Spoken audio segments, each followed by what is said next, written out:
menyembuhkan yang terluka.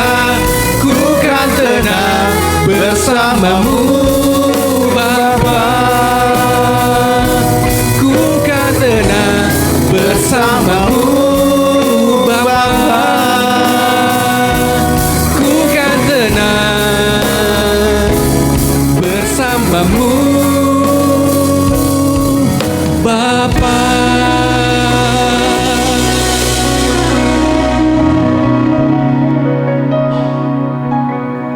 Haleluya Yesus.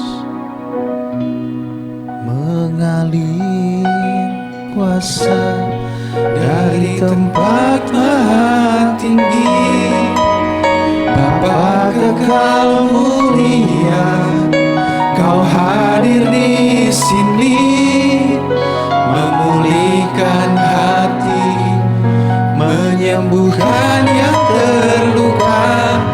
Ku kan tenang bersamamu Bapa. Kita naikkan pujian ini sekali lagi. Mengalir kuasa Haleluya. dari tempat maha tinggi, Bapa kekal mulia, Kau hadir di sini, memulihkan hati, menyembuhkan yang terluka. Ku kan tenang bersamamu Bapa. mengalir kuasa dari tempat maha tinggi, Bapa kekal mulia, Kau hadir di sini, memulihkan hati, menyembuhkan yang terluka. Ku kan tenang bersamamu. Sekali lagi sama-sama katakan mengalir. mengalir kuasa Dari tempat maha tinggi, Bapa kekal Amin. mulia. amin, amin. Kau hadir di sini, memulihkan hati, menyembuhkan yang terluka. Ku kan tenang bersamamu Bapa. Bukan tenang, Bukan tenang bersamamu Bapa. Ku kan tenang bersamamu Bapa. Terima kasih Bapa di surga. Biarlah Engkau hadir di tengah-tengah kami Tuhan, menjamah setiap kami Tuhan, mengurapi setiap kami Bapa. Biar tidak ada satupun Tuhan yang Engkau lewatkan daripada kami Tuhan. Mari Bapa, berbicaralah Engkau Tuhan. Kami semua siap untuk mendengarkan. Di dalam nama Yesus semua siap mendengarkan firman Tuhan, sama-sama katakan amin. Silakan duduk. Terima kasih buat BL, singer, tim musik. Shalom semuanya. Haleluya. Tema saya pada siang hari ini boleh bisa ditampilkan.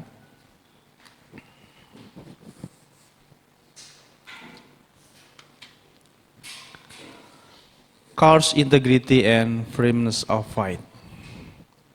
Keberanian, integritas, dan keteguhan iman. Teman-teman, di sini saya percaya 99% masih muda semua. Anak-anak muda semua. 100%. Tante yang di belakang saya percaya masih berjiwa muda juga tante ya. Kita semua anak muda di sini, amin. Anak muda itu ciri-cirinya dia mempunyai keberanian yang lebih tanpa batas. Tapi keberanian tanpa integritas rasanya masih kurang. Keberanian dengan integritas tidak dibarengi dengan keteguhan iman. Banyak anak-anak muda yang hancur. Karena apa? Karena dia tidak memiliki iman yang teguh, tidak memiliki iman yang kuat. Kita tahu bahwa dunia sekarang bukan dalam keadaan baik-baik saja, tapi dunia sekarang sedang tidak baik-baik saja. Hamba Tuhan pada minggu kemarin mengatakan beberapa hari-hari terakhir ini, kasus-kasus besar atau peristiwa-peristiwa besar yang berhubungan dengan hukum, mereka kebanyakan adalah anak-anak Tuhan.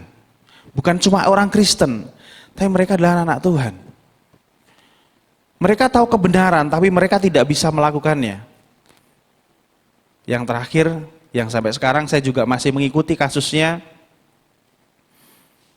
yang diinjak-injak kepalanya dan sampai sekarang masih belum sembuh.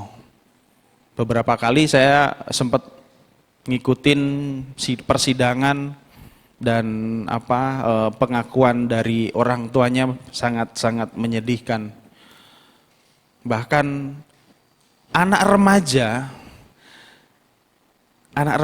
bisa kembali seperti anak kecil karena apa? Karena otaknya udah nggak ini ya. Dan itu teman-teman, dia adalah orang Kristen, anak Tuhan. Ya.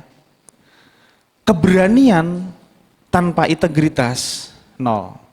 Keberanian dan integritas tapi tanpa keteguhan iman akan sia-sia. Kita akan baca firman Tuhan. Ayat firman Tuhan ini udah sering kita dengar, sering kita baca, dan teman-teman pasti juga sudah hafal. Tapi saya ingin membacakan, dan teman-teman juga bisa membaca. Di dalam Daniel, pasal yang ketiga, ayat yang ke-13 sampai dengan 19. Kita baca bergantian saja ya. Saya ayat yang ganjil, teman-teman ayat yang genap, nanti ayat terakhir kita baca bareng-bareng. Ayat yang ke-13 dulu, saya baca, teman-teman bisa simak. Daniel pasal 3 ayat yang ke-13 begini firman Tuhan.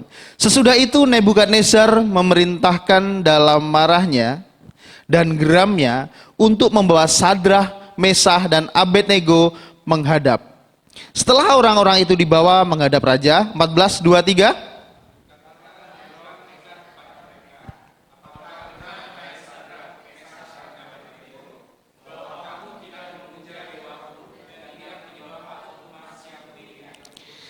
Sekarang jika kamu bersedia, demi kamu mendengar bunyi sangkakala, seruling, kecapi, rebab, gambus, serdam, dan berbagai-bagai jenis bunyi-bunyian, sujudlah menyembah patung yang kubuat itu.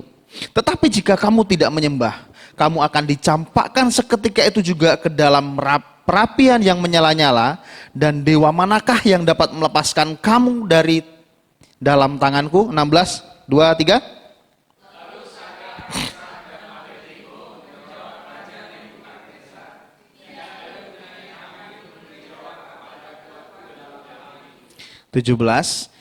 Jika Allah kami yang kami puja sanggup melepaskan kami, maka ia akan melepaskan kami dari perapian yang menyala-nyala itu dan dari dalam tanganmu ya Raja. 18 sama-sama, 2, 3. Tetapi seandainya tidak, hendaklah Tuanku mengetahui ya Raja, bahwa kami tidak akan memuja dewa Tuanku dan tidak akan menyembah patung emas yang Tuhan dirikan itu. Ya teman-teman, di sini ada 3 tokoh, Sadrah, Mesah, dan Abednego. Sebenarnya di dalam Daniel ini, tokoh utamanya adalah Daniel.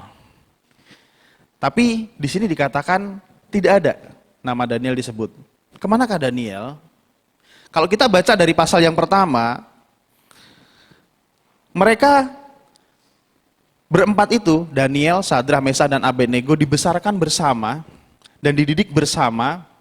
Karena Nebukadnezar itu mencari anak-anak yang dia itu cerdas dan dari kalangan, bukan kalangan bawah tentunya. Dan di situ mereka diperlakukan khusus. Ya. Biarpun mereka itu tawanan, tapi mereka diperlakukan secara khusus. Nah, pada saat Raja Nebukadnezar ini mengambil Daniel, Sadrah, dan Mesah, dan Abednego, Daniel dan ketiga temannya ini, mereka memiliki kecerdasan yang luar biasa. Ingat pada saat Raja Nebukadnezar suruh menceritakan mimpi dan mengartikannya, di pasal yang kedua, teman-teman bisa baca di situ. Semua ahli-ahli Jambi, semua ahli-ahli orang-orang pinter di negeri itu tidak ada yang bisa. Kalau saya perhatikan sebenarnya raja ini aneh sih. Dia mimpi tapi lupa dan orang suruh menceritakan mimpi itu dan mengartikannya. Teman-teman bisa baca nanti di pasal yang kedua. Ada nggak di sini yang mimpi terus lupa, habis itu minta tolong temennya, aku tadi malam mimpi apa sih? Tolong kamu ceritain mimpi aku apa? Terus artinya apa ya mimpinya ya? Kira-kira seperti itulah Nebukadnezar itu. Nah, tapi semua orang karena tidak bisa menjawab dan mengartikan mimpinya, maka orang-orang pintar, orang-orang peramal di negeri itu semuanya dibinasakan sama Nebukadnezar. Tapi ketika Daniel mendengar perintah itu, akhirnya Daniel bisa. Karena hikmat yang daripada Tuhan. Nah, teman-teman, karena kejadian itu, Daniel menjadi orang kepercayaan raja. Daniel akhirnya apa? Tinggal di istana. Nah, sedangkan Sadrak, Mesah, dan Abednego, dia diberikan suatu kayak pimpinan-pimpinan daerah lah gitu. Makanya Sadrak, Mesah, dan Abednego dia tidak bersama Daniel pada saat itu. Nah, kejadian yang kita baca ini adalah pada saat Raja Nebukadnezar dia mendirikan sebuah patung. Ingat patung apa? Patung apa? Patung burung. Hah? Lembu? Lembu apa? Lembu emas. Bener nggak? Apa lembu ini? Lembu emas ya? Iya gitu aja loh. Ya, teman-teman lupa ya cerita ini ya. Nah, jadi begini, kenapa saya ceritakan dari awal supaya teman-teman bisa ngerti ya. Kenapa kok Daniel nggak ada di sini? Hanya ada Sadrak, Mesah, dan Abednego. Nah, jadi Sadrak, Mesah, dan Abednego ini posisi yang tidak bersama Daniel. Karena apa? Daniel di istana raja bersama dengan raja. Nah, pada saat itu Raja Nebukadnezar dia membuat satu patung lembu emas dan dia bertitah. Kita baca ya. Nah, ayat yang keempat coba kita baca bersama-sama. Nah, di sini titah raja. Titah raja itu nggak ada yang boleh melanggar. Nih, kita baca bareng-bareng ya. 2, 3. Dan berserulah seorang bentara dengan suara nyaring, beginilah ditahkan kepadamu, hai orang-orang dari segala bangsa, suku, bangsa, dan bahasa. 5. Demi kamu mendengar bunyi sangkakala, seruling, kecapi, rebab, gambus, serdam, dan berbagai-bagai jenis bunyi-bunyian, maka harus kamu sujud menyembah patung yang telah didirikan Raja Nebukadnezar itu. 6. Siapa yang tidak sujud menyembah akan dicampakkan seketika itu juga ke dalam perapian yang menyala-nyala. Nah, singkat ceritanya, semua orang di negeri itu ketika dengar bunyi-bunyian, entah itu seruling, gambus, semuanya harus sujud menyembah patung yang didirikan oleh Nebukadnezar tanpa kecuali. Nah, pada saat itu terjadi, Sadrak, Mesah, dan Abednego ini dia tidak mau menyembah patung itu. Maka kejadiannya dia dicampakkan ke dalam perapian yang menyala-nyala. Teman-teman, dari apa yang kita baca ini, apa yang mau saya sampaikan? Yang pertama, keberanian. Sadrak, Mesah, dan Abednego berani. Berani apa? Berani untuk tidak melakukan apa yang sudah raja titahkan. Keren ya. Seandainya, teman-teman perhatiin saya. Seandainya nih, saat ini nih, Jokowi bikin peraturan. Semua orang di Indonesia yang tidak mau mentaati peraturanku, maka aku akan binasakan. Seandainya aja ya, seandainya. Jokowi nggak seperti itu, seandainya. Seandainya tidak mau mentaati perintah Jokowi, dibinasakan. Nah, Terus kira-kira nih teman-teman, kita mau nggak menaati perintah Jokowi itu? Contoh seandainya gini, gampangnya sama, dibikin sama. Jokowi bikin lembu emas di Monas diganti jadi lembu emas gitu. Nah, terus teman-teman kalau ada bunyi-bunyian gitu kan, terus teman-teman suruh sujud menyembah gitu. Yang nggak mau menyembah harus dibinasakan. Nurut nggak kira-kira?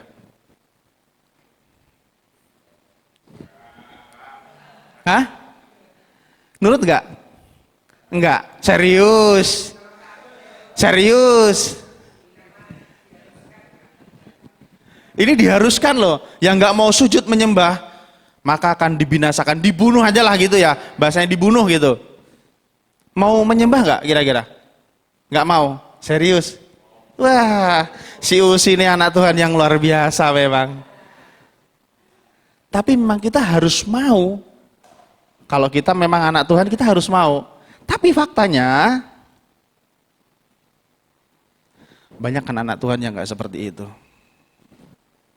Jangankan untuk nurutin perintah Tuhan, kadang rutin perintah mama, papa, nurut perintah orang tua agak susah. Bener apa bener? Ya, karena saya pernah jadi remaja, saya pernah jadi anak-anak. Teman-teman, ini adalah suatu pilihan yang sangat susah. Tapi apa? Sadrak, Mesah, dan Abednego memiliki keberanian. Saat ini banyak anak-anak Tuhan yang saya rasa tidak memiliki keberanian karena apa? Karena perintah-perintah yang seperti itu. Mohon maaf saya katakan, peraturan di sekolah-sekolah terkadang memaksa kita anak-anak Tuhan untuk mengikuti aturan mereka. Benar? Serius loh. Dalam tanda kutip, ya mereka menetapkan aturan seperti itu, mau nggak mau ya kalian harus ikut aturan ini. Kan gitu. Iya nggak? Contoh lagi, kita yang sudah bekerja nih di dunia bisnis, di kantor, atau dimanapun kita bekerja, mau nggak mau kita harus ikutin aturan kantor, aturan bos. Bener apa bener? Kamu mau kerja di sini, kamu harus seperti ini. Bener? Ada nggak yang pernah ketemu dengan hal seperti itu? Kalau kamu mau kerja di sini, kamu harus seperti ini. Kamu harus lakukan ini, kamu harus lakukan itu. Bener? Itu dunia yang sedang dikerjakan hari-hari ini. Teman-teman, ketika kita sebagai anak Tuhan, kita harus berani. Berani dalam artian apa? Berani sesuai dengan apa yang sudah Tuhan mau, bukan dunia mau. Seperti halnya Sadrak, Mesah, dan Abednego. Yang kedua, integritas. Pada saat Sadrak, Mesah, dan Abednego dan Daniel, dia bersama dengan Raja Nebukadnezar. Pada saat itu dikatakan Nebukadnezar, berilah semua makanan yang kita makan. Makanan-makanan raja. Tapi apa? Daniel, Sadrak, Mesah, dan Abednego mengatakan, tidak tuanku, saya tidak akan menajiskan diri kami dengan makanan yang tuanku. Jadi pada saat mereka ada di istana raja, mereka tidak makan makanan raja. Mereka tidak makan makanan yang disediakan oleh kerajaan. Tapi Daniel dan kawan-kawannya bilang apa? Berikanlah kami sayur. Dia tidak makan daging, dia tidak makan dan dia tidak minum anggur. Tapi dia hanya makan daging. Tapi pelayan raja ini takut gitu. Takutnya apa? Terus kalau nanti kamu tidak makan seperti yang raja makan, tidak makan seperti teman-temanmu makan, nanti kalau kamu sampai kurus, nanti aku yang kena marah. Akhirnya Daniel dan teman-temannya bilang, tenang aja, coba 10 hari kita tes, bandingkan nanti setelah 10 hari. Ini bener loh, ini bukan saya cerita, ini cuma saya ceritain teman-teman supaya nyingket waktu aja ya. Setelah 10 hari, akhirnya apa? Dibandingkan tuh dengan orang-orang yang mereka makan santapan raja dan lain-lain. Hasilnya apa? Mereka juga sehat dan tidak terlihat kurus dan malah lebih baik daripada yang lain. Teman-teman, integritas itu bahasa simpelnya apa ya? Apa yang kita ucapkan itu yang kita lakukan, bener ya? Itu integritas. Kita ngomong A dan kita melakukannya juga A. Kita ngomong B, melakukannya B. Bukan kita ngomongnya A, ngelakuinnya B. Terkadang kita sering banget melakukan hal itu. Kenapa? Karena banyak alasan. Karena nyenengin orang tua, nyenengin pimpinan, nyenengin pacar, nyenengin temen. Jadinya apa? Kita ngomongnya A, tapi sebenarnya di dalam hati itu bukan A. Dan bahkan yang lebih parah lagi, yang kita lakukan itu bukan A, bukan B, tapi C. Aneh kan? Teman-teman, integritas itu selaras. Apa yang kita pikirkan, apa yang kita ucapkan, itu yang kita lakukan. Sama halnya dengan ketiga tokoh yang kita baca ini. Karena kita nggak baca Daniel, nggak memunculkan tokoh Daniel, kita nggak ngomong Daniel. Sadrah, Mesah, dan Abednego, dia punya integritas yang luar biasa. Bukan hanya berani, tapi di ayat yang ke-17 yang luar biasa. Jika Allah kami yang kami puja sanggup melepaskan kami, maka ia akan melepaskan kami dari perapian yang menyala-nyala itu dan dari dalam tanganmu ya Raja. Keren. Teman-teman, saat ini kita sedang diperhadapkan dengan hal yang sangat sulit. Saat ini, kalau kemarin Amerika nggak jadi krisis ekonomi ya, ngikutin bisnis nggak? Hanya beberapa yang ngikutin mungkin ya. Teman-teman deh yang nggak ikut. Saat ini yang mau kuliah, Sanjaya, satu doang. Oh iya, 2. Kuliah di mana, San? Oh, oke. Semoga berhasil ya. Iya. Teman-teman, saya nggak kuliah, makanya saya nggak ngerti kuliah itu apa. Teman-teman, terkadang kita dalam pergaulan, di dalam kita bersosialisasi ya, kita bersosialisasi di lingkungan kampus lah. Sekarang yang lagi ngetren mungkin kampus ya. Kalau biarpun SMA, SMP itu udah mulai gitu ya. Kalau kita nggak seperti teman-teman kita dibilangnya nggak asik. Circle lu bukan di sini, circle lu di sana. Kalau kita nggak sesuai dengan apa yang teman-teman kita kerjakan, apa yang teman-teman kita lakukan, kita dibilangnya orangnya itu cupu. Apalagi kalau satu tongkrongan diajak ngomong nggak nyambung lagi. Kalau di sini kan yang satu tongkrongan kan Brian, Sanjaya, Joe. Jadi kalau ngomong nyambung. Coba satu tongkrongannya sama Kenichi, nyambung nggak Kenichi? Enggak. Sama, nyambung juga. Sama saya yang nggak nyambung ya. Nah, teman-teman, kemarin saya ketemu dengan beberapa orang, dia ya usia-usia kuliah lah menurut saya ya. Dia anaknya gaul, orangnya gaul. 2 cewek, 1 cowok gitu. Orangnya masih muda, di satu perusahaan lah saya ketemu. Lagi ngobrol-ngobrol gitu, dia anaknya kalau menurut saya terlalu gaul sih buat saya ya. Sampai saya kadang risih dengan bahasa-bahasanya gitu. Kalau kita bilang anak-anak jaksel lah gitu ya. Yang which is sometimes bahasa Inggris gitu ya. Iya. Dia jadi ngomong Indonesianya 50%, ngomong Inggrisnya 50% juga gitu. Itu kan ciri-ciri anak Jaksel ya. Bener ya? Which is sometimes bahasa Inggris. Itu. Nah, tapi di antara omongan itu ada ngomongan antit. Saya sensor lah. Sebenarnya nggak ngomongin itu, tapi sebenarnya yang saya bilang tadi, kadang kita di dalam hati ini A, yang kita ucapin itu B. Sebenarnya mau ngomong itu, tapi karena biar supaya ya dibilang keren, terus tidak dibilang nggak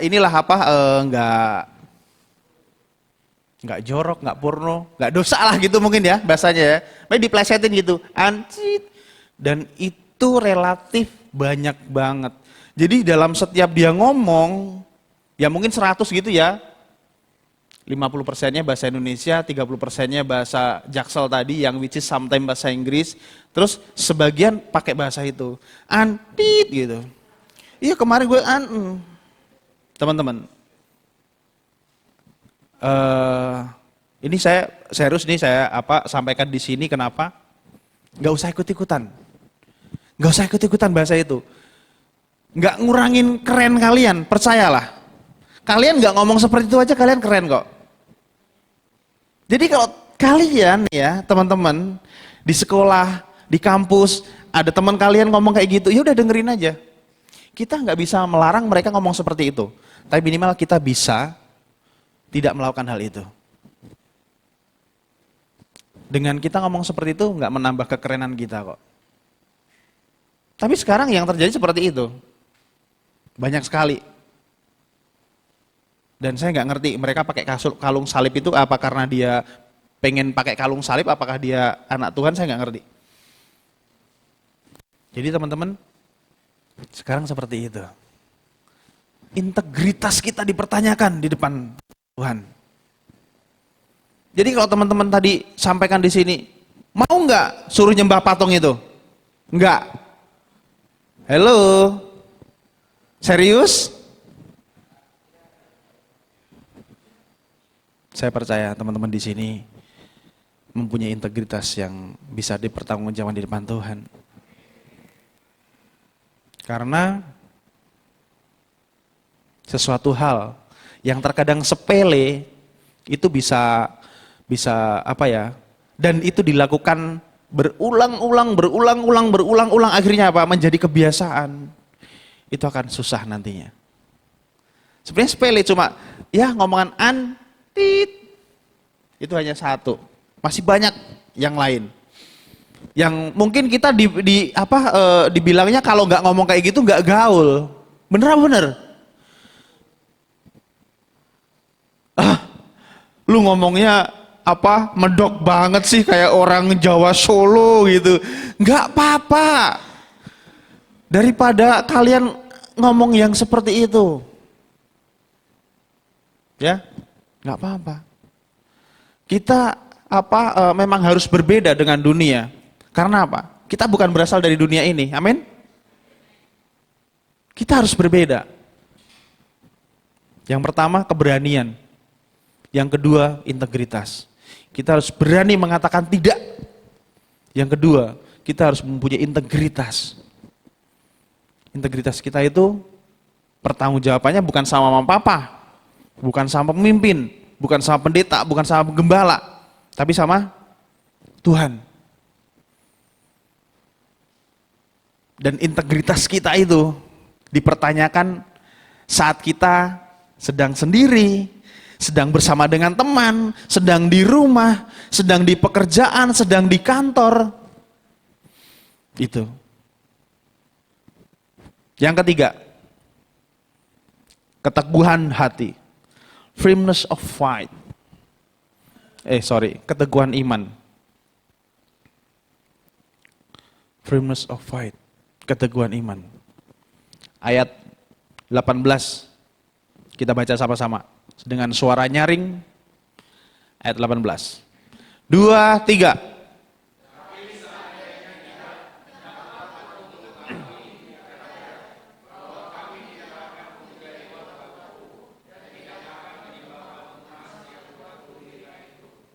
Ya, keteguhan iman. Keteguhan iman itu dia percaya 1000%, bukan 100% lagi, 1000%. Saya pernah beberapa kali saya sampaikan di sini dan di sharing-sharing. Saya pernah nawar sama Tuhan. Hampir saya itu nggak mempunyai keteguhan iman, hampir. Karena apa? Karena ya saya ngomong sama Tuhan gini, Tuhan kalau Tuhan mau pakai saya ya sembuhkan saya. Tapi kalau Tuhan nggak sembuhkan saya, mending saya pulang kampung. Saya nggak melayani Tuhan pada saat saya sakit waktu itu. Teman-teman sudah sering dengar cerita saya itu ya. Saya belajar loh dari Sadrak, Mesah, dan Abednego. Dan kita semua harus belajar seperti ini.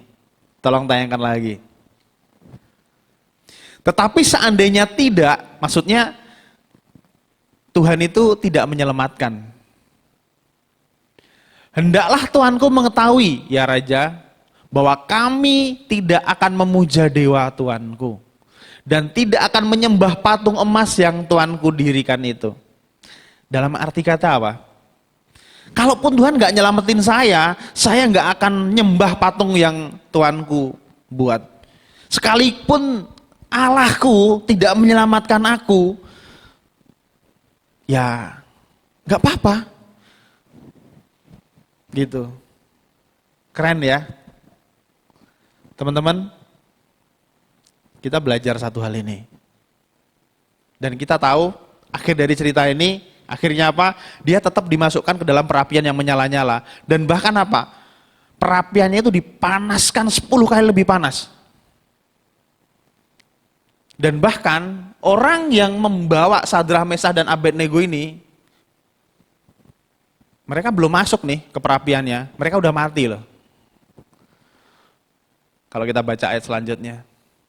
Tapi Sadrak, Mesah, dan Abednego, sehelai rambut pun tidak ada yang kebakar. Dan bahkan bau angus pun tidak ada. Itulah kerennya Tuhan kita. Kalau kita memiliki iman yang teguh, kita percaya sama Tuhan, maka Tuhan yang menyelamatkan kita. Mungkin kita sebagai anak-anak muda bingung ya. Ntar kalau saya nggak seperti ini, saya nggak punya teman. Ntar kalau saya nggak sama dengan mereka, saya nanti dikiranya anak kampung. Nggak apa-apa anak kampung, tapi nggak kampungan. Ya, teman-teman, keberanian, integritas, dan keteguhan iman. Kita belajar dari Sadrak, Mesak, dan Abednego. Karena dia adalah salah satu tokoh yang bisa kita jadikan teladan melalui firman Tuhan yang kita baca ini. Ini bukan hanya sekedar cerita dongeng. Teman-teman, kalau sekarang mungkin kita sedang ya merasa kok teman-teman sekarang nggak asik lagi ya sama aku, kok teman-teman sekarang jauhin aku ya, kok teman-teman sekarang nggak pernah main ke tempatku lagi ya. Dalam arti kata apa? Kalian sedang dijauhi teman-teman kalian. Nggak usah nggak usah sedih. Dan gak usah memikirkan hal yang, karena apa? Karena mending kalian tuh berbeda sama orang lain daripada kalian tuh sama dengan orang-orang di luar sana. Tadi saya katakan bahwa kita itu bukan dari dunia ini, tapi kita dari surga. Ya kita harus sesuai dengan maunya surga, bener gak? Kalau kita sesuai dengan dunia ini ya kita gak mendapat bagian dalam kerajaan surga. Maka kita harus berbeda dengan dunia ini. Saya tutup firman Tuhan dengan 2 cerita tentang keberanian dan integritas ini. Pernah dengar nama Al Capone?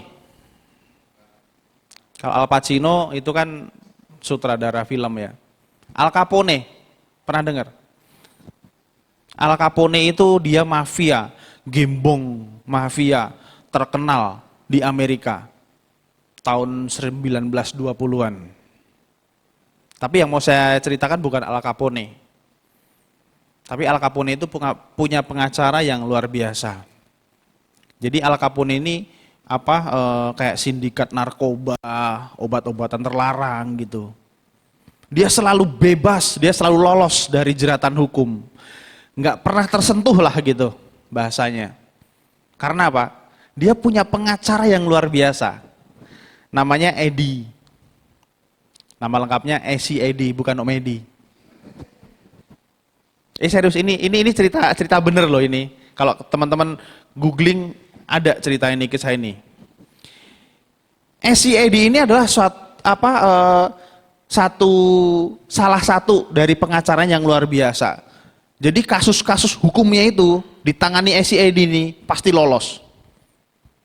Ketika dia menyelundupkan narkoba, obat bius dan lain macam-macam, dia selalu lolos di pengadilan. Karena apa? Dia punya Esi Eddie ini. Esi Eddie ini pengacara kondang luar biasa. Kalau Indonesia mungkin kayak Bang Hotman gitulah. Jadi kasus-kasus yang luar biasa selalu lolos. Nah, Esi Eddie ini karena kepiawiannya dan selalu bisa meloloskan si Al Capone ini dalam setiap kasus hukumnya, maka dia itu diberikan apa saja yang dia mau. Keluarganya itu dicukupilah gitu. Ini benar teman-teman. Nanti kalau pengen baca kisah lengkapnya, cari aja di googling Al Capone. Ini ada. Dan yang luar biasanya lagi, Al Capone ini, Esi Eddie ini, dia punya segalanya lah gitu. Karena apa? Karena dikasih sama Al Capone ini, lu minta apa gua kasih, lu butuh apa gua kasih. Dan dia punya satu anak. Anaknya ini tinggal sama dia di satu rumah mewah yang dikasih sama Al Capone ini.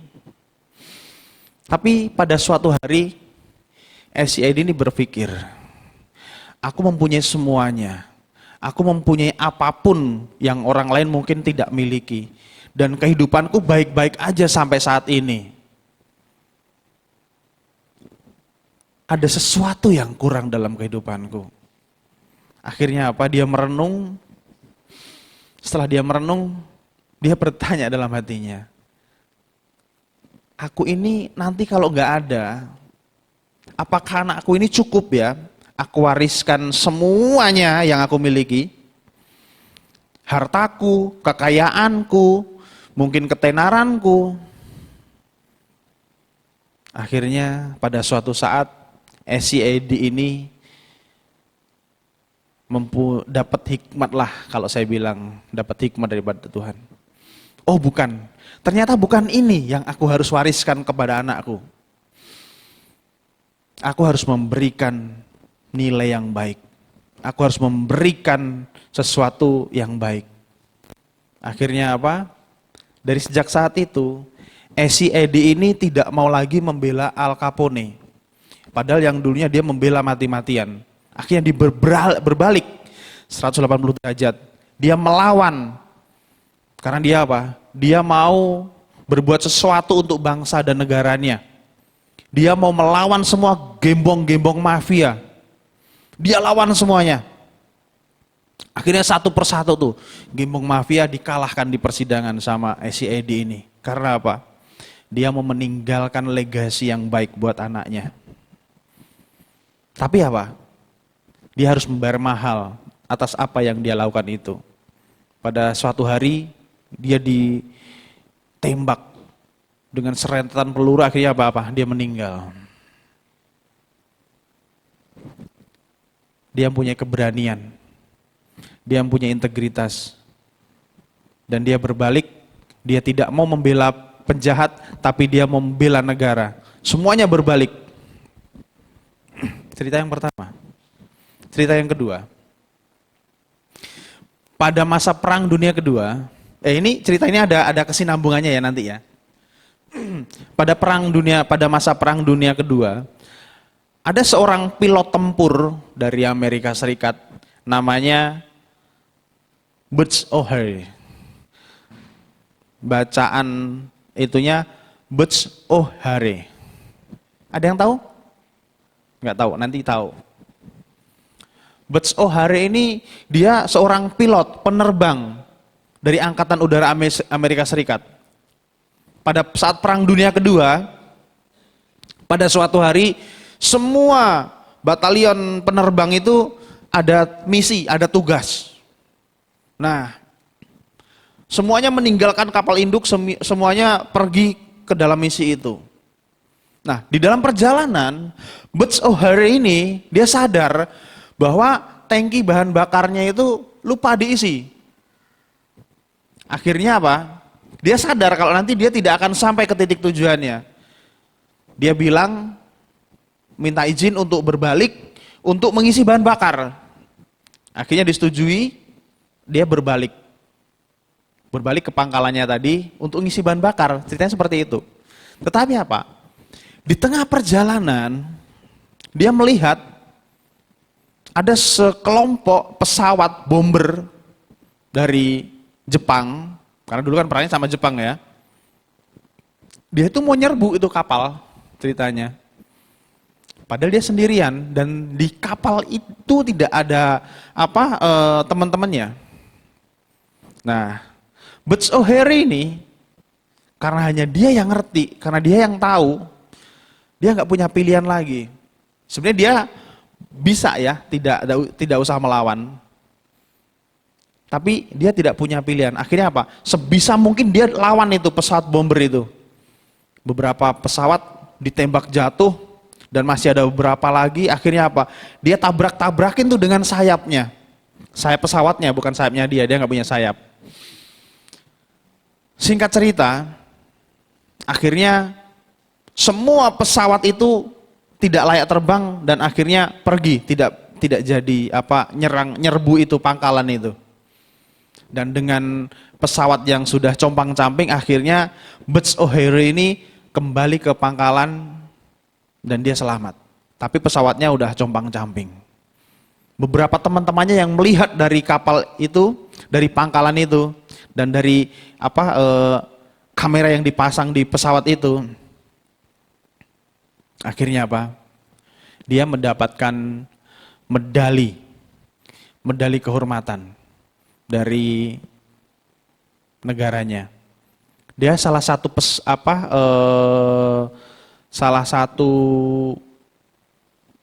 angkatan perang Amerika yang mendapatkan medali penghargaan tertinggi itu. Nah, teman-teman, saya tadi bilang kan, ini ada kesinambungannya dari cerita saya pertama tadi. Tahu nggak Butz O'Hare ini? Butz O'Hare ini adalah anak dari ACAD. Anak dari ACAD. ACAD yang saya ceritakan tadi, dia adalah hakim yang berbelok melawan para mafia-mafia tadi. Satu hal yang mau saya sampaikan. Saya percaya teman-teman di sini nanti semuanya akan menjadi orang tua. Teman-teman di sini nanti semuanya akan menjadi ayah dan akan menjadi ibu. Di sini apa yang kita bisa ambil? SCID ini sudah memberikan legacy yang baik buat anaknya.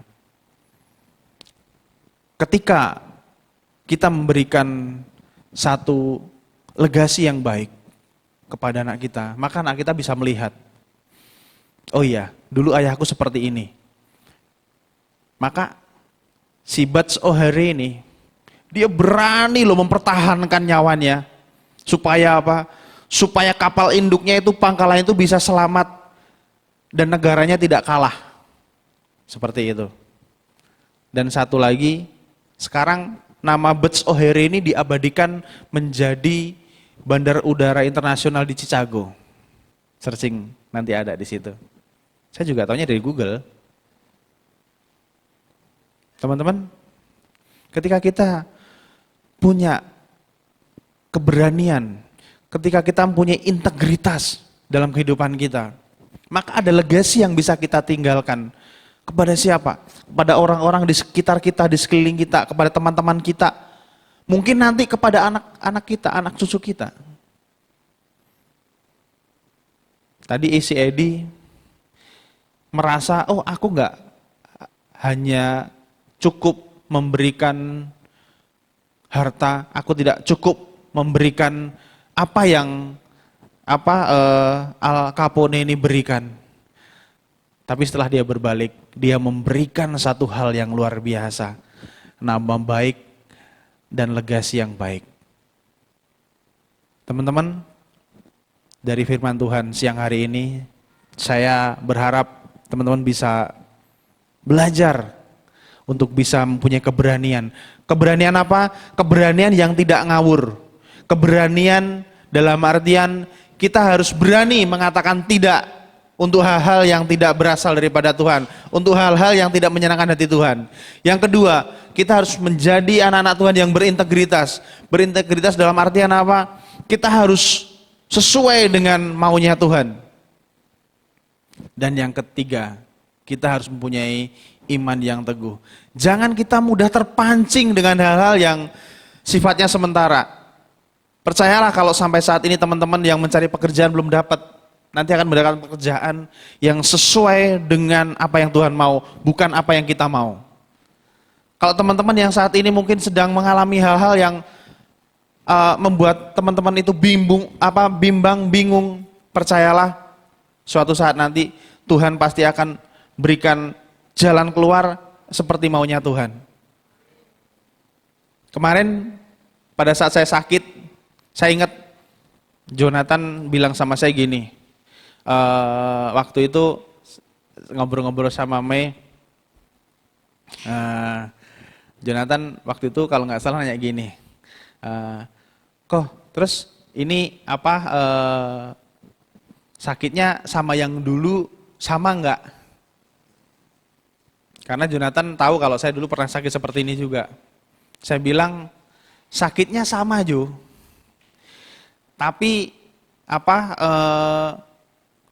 hati saya beda sama yang dulu. Saya bilang kalau yang dulu saya nggak ngerti maunya Tuhan apa gitu. Tapi sekarang saya tahu maunya Tuhan. Terus saya bilang gini sama Jo, ada maksud Tuhan Jo, tenang aja, saya bilang gitu. Teman-teman, terkadang kita nggak ngerti maunya Tuhan dalam hidup kita. Bahkan dalam kondisi kita sulit, dalam kondisi kita nggak enak, dalam kondisi kita terjepit, dalam kondisi kita yang mungkin sepertinya tidak ada jalan keluar gitu. Sepertinya tidak ada yang bisa menyelesaikan gitu. Bahkan kita sendiri mungkin bingung gimana cara nyelesainnya. Tapi seperti Sadrak, Mesak, dan Abednego tadi. Tetapi seandainya tidak, maksudnya tidak ada jalan keluar, maksudnya ini nggak bisa diselesaikan, maksudnya ya ini masalah ini besar banget gitu. Sekalipun iya gitu, tapi percaya, hendaklah Tuanku mengetahui, ya Raja, bahwa kami tidak akan memuja dewa Tuanku dan tidak menyembah patung emas yang Tuanku dirikan itu. Ini luar biasa teman-teman. Kalau kita mempunyai keteguhan iman seperti ini, kita itu percaya Tuhan loh. Firman Tuhan tadi pagi mengutip tentang kisah hidup Ayub yang luar biasa juga. Sadrak, Mesak, dan Abednego itu juga sama. Dia tetap teguh, nggak mau nyembah patung itu. Dia tetap teguh, nggak mau, nggak ya nggak gitu. Nah teman-teman, saat ini mungkin teman-teman yang di pekerjaan ya, sedang mencari pekerjaan, terus mendapatkan tawaran, aku keterima di pekerjaan ini, kamu aku terima di kantor ini, tapi kamu harus seperti ini syaratnya. Kalau itu menentang dari firman Tuhan, katakan, mending saya nggak kerja, mending saya belum mendapatkan pekerjaan. Percayalah, pasti Tuhan sediakan yang terbaik kok. Nggak mungkin nggak. Tinggal kita mau nurut apa enggak. Mau seperti ini enggak? Itu. Setelah saya sakit saya tahu, oh ternyata maksud Tuhan seperti ini. Tapi setelah kita sembuh, setelah kita melewati semuanya, setelah kita melalui gitu. Orang ujian kan seperti itu ya. Ngerjain dulu, dikerjain, udah dikerjain, baru tahu hasilnya. Benernya berapa, salahnya berapa, nilainya berapa gitu ya. Kemarin Krisel habis ujian, terima rapot. Saya lihat, oh iya, ada 2 yang kurang nilainya. Mei pasti tahu. Tapi nggak apa-apa, saya bilang, ya itu namanya ujian. Kamu harus belajar. Saya bilang sama Krisel gini, kamu itu ya kalau ngedance, saya beberapa kali jumpain dia itu ngeden sekarang itu ngeden wibu gitu loh. Saya nggak ngerti juga sih. Tapi dia apal. Dia TV-nya di belakang sini, dia ngadep ke saya gitu kan. Semua gerakannya itu sama, persis nggak ada yang beda. Terus saya tanya, kamu belajar itu berapa lama? Ya setiap hari sih. Iya setiap hari berapa lama? Ya udah lama pokoknya, dia bilang gitu. Terus saya bilang, nggak ada anak saya nggak apa-apa. Saya bilang, anak saya itu matematika agak kurang. Makanya saya bilang, daripada kamu nyetel kayak gitu, kamu mending nyetel matematika aja. Kan banyak itu di YouTube, latihan matematika. Kamu bisa belajar tiap hari, nanti kamu juga bisa apal. Saya bilang gitu. Nah, teman-teman apa yang mau saya sampaikan? Jadi ketika kita mendapatkan ujian, enggak serta-merta hari itu kita dapat hasilnya. Enggak serta-merta hari itu juga kita tahu hasilnya seperti apa. Tapi mungkin besok, lusa, bulan depan, atau tahun depannya lagi, atau mungkin kita nggak ngerti. Di sini ada yang sampai sekarang nggak ngerti maunya Tuhan? Coba angkat tangan yang tinggi. Yang sampai sekarang belum ngerti maunya Tuhan. Tadi ada yang ngangkat tapi turun lagi. Percayalah. Pasti ada rencana Tuhan kok. Pasti ada rencana Tuhan. Karena apa? Jawaban Tuhan itu ya, tidak, dan tunggu. Kalau sampai tidak, ya kita berarti dipaksa Tuhan untuk tetap percaya kepada Tuhan gitu loh. Maunya gitu, seperti Sadrak, Mesak, dan Abednego ini. Kalau Tuhan saya bilang tidak, ya berarti kita itu dipaksa untuk Tuhan, kita percaya sama Dia, percaya sama maunya Tuhan, percaya sama rencananya Tuhan, itu aja. Kalau sampai jawabannya tidak loh ya. Tapi sebenarnya kebanyakan kita percaya pasti tunggu waktunya Tuhan lah. Tuhan nggak seperti itu. Tuhan nggak seperti bahwa kita seperti Ayub. Ayub itu jawabannya enggak semua loh, teman-teman. Tapi setelah enggak, digantinya 10 kali lipat gitu maksudnya. Ada yang di sini doa supaya sembuh tapi enggak sembuh. Doa supaya diberkati tapi enggak diberkati. Ada seperti itu? Kalau sampai kita doa seperti itu enggak dikasih sama Tuhan, berarti ya kita dipaksa untuk kita terus percaya sama Tuhan. Percaya wae sama aku gitu loh.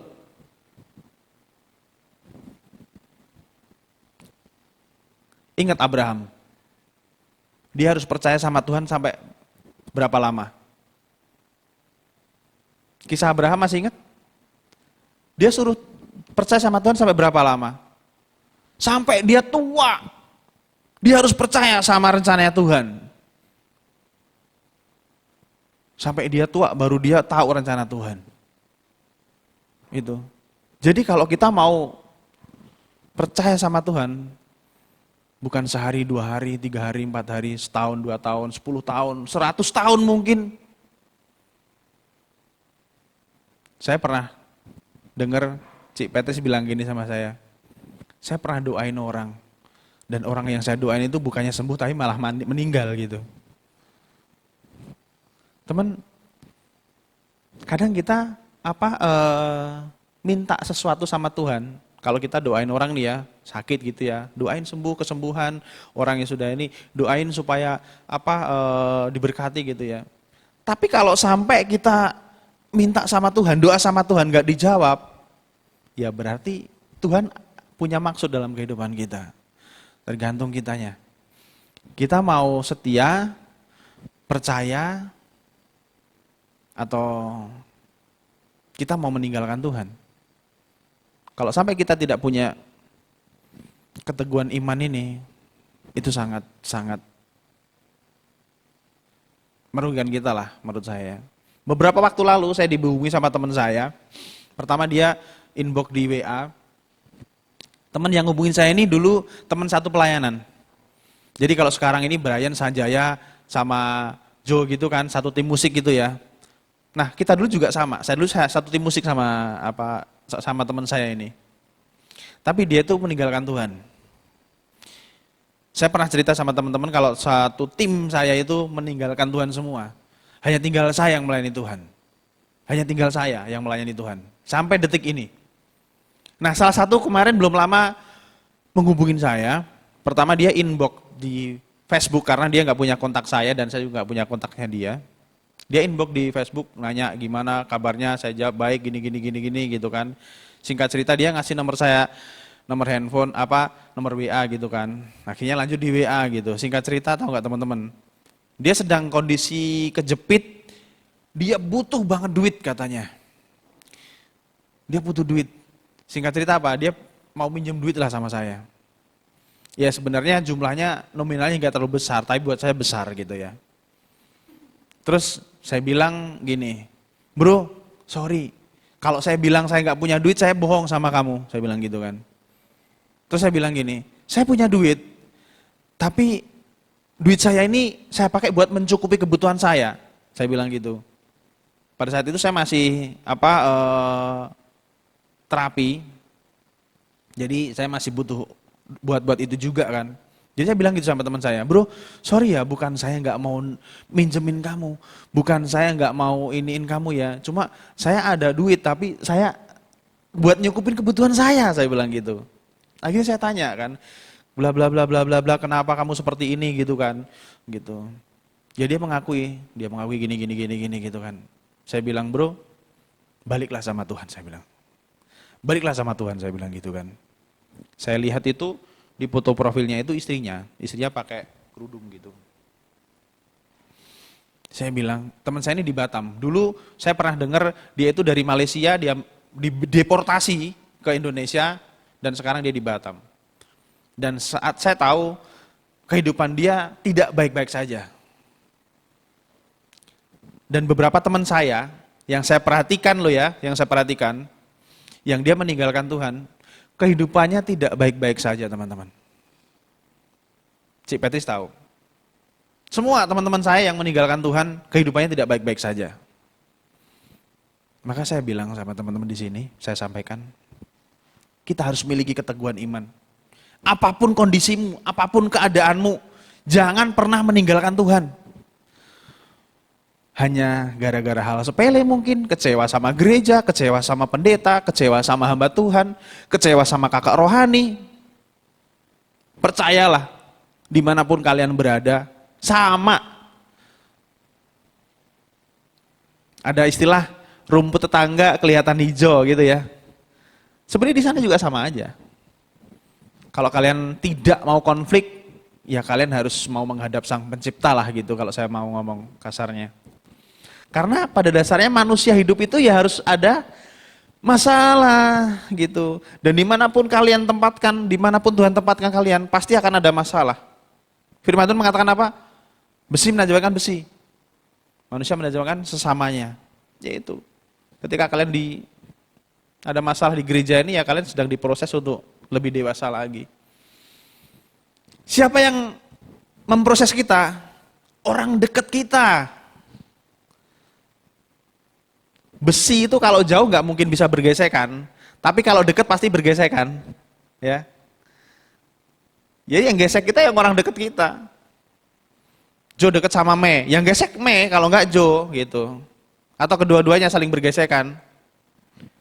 Brian sama Sanjaya. Yang gesek ya salah satunya. Atau keduanya. Siapa lagi? Yang deket lah. Gitu. Teman-teman, mari kita memiliki keteguhan iman. Jangan karena hal sepele kita meninggalkan Tuhan. Percayalah, ketika kalian jauh daripada Tuhan, hidup kalian akan tidak baik-baik saja. Atau mungkin akan, bukan mungkin ya, saya katakan pasti tidak baik-baik saja. Karena apa? Beberapa teman-teman saya yang saya lihat seperti itu. Ya, mari kita memiliki keberanian, memiliki integritas, dan keteguhan iman. Saya percaya kita semua bisa belajar dari firman Tuhan yang kita dengarkan sama-sama siang hari ini. Saya undang pemain musik, singer WL, kita naikkan lagu pujian yang terakhir tadi. Biarlah kuasa Tuhan mengalir di tempat ini. Saya undang bangkit berdiri, memenuhi setiap kita, memenuhi setiap hati kita.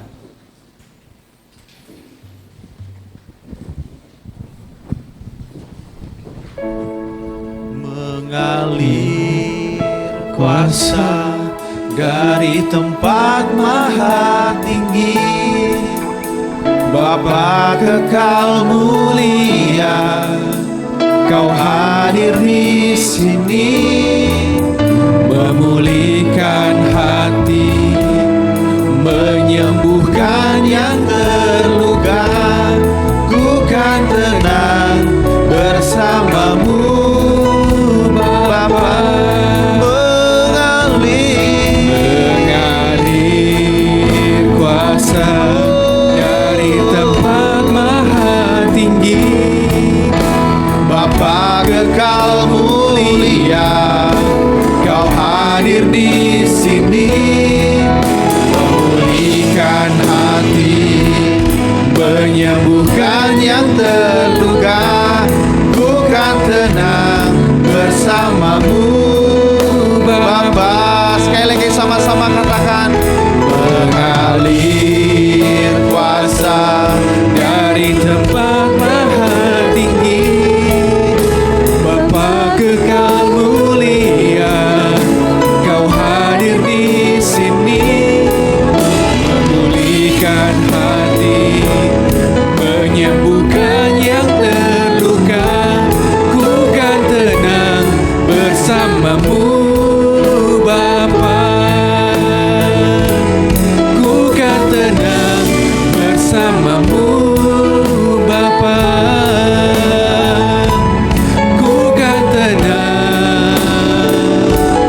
Bersamamu, Bapa.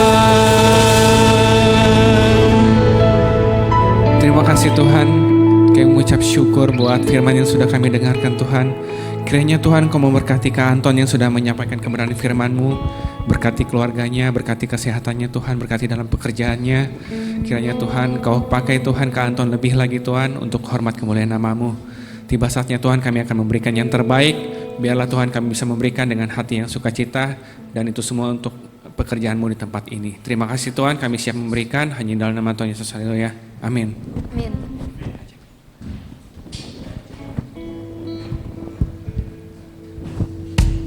Oke teman-teman, silakan yang mau memberikan bisa langsung.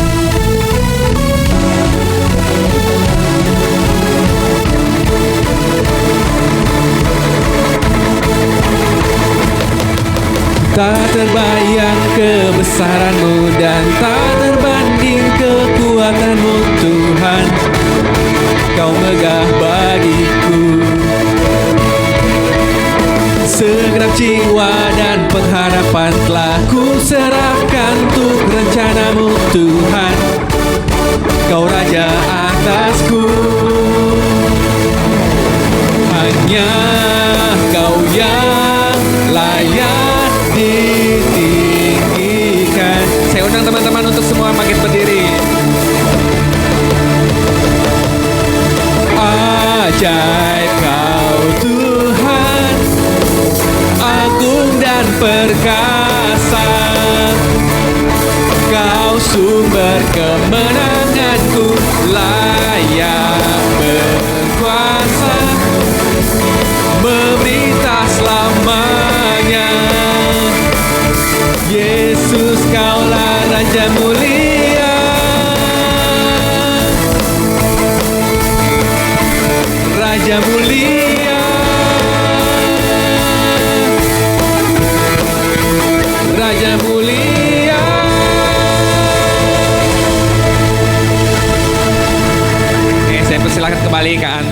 menutup ibadah kita dengan doa berkat.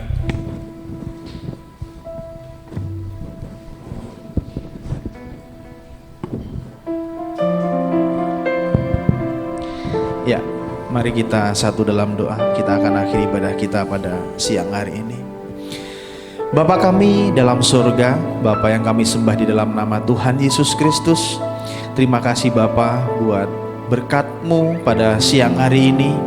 Berkat sukacita, berkat shalom damai sejahtera, berkat firman Tuhan yang sudah Engkau taburkan Bapa. Biarlah ini termeterai dalam loh hati kami, menjadi rema dalam kehidupan kami, dan mampukan kami semua Tuhan untuk melakukannya seperti yang sudah Engkau firmankan Bapa. Terima kasih Bapa di surga.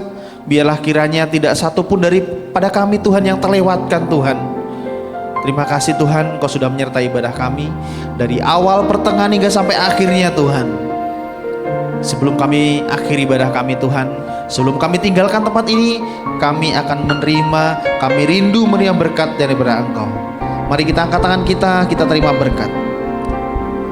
Tuhan memberkati engkau dan melindungi engkau. Tuhan menyinari engkau dengan wajahnya dan beri engkau kasih karunia. Tuhan menghadapkan wajahnya kepadamu dan beri engkau damai sejahtera.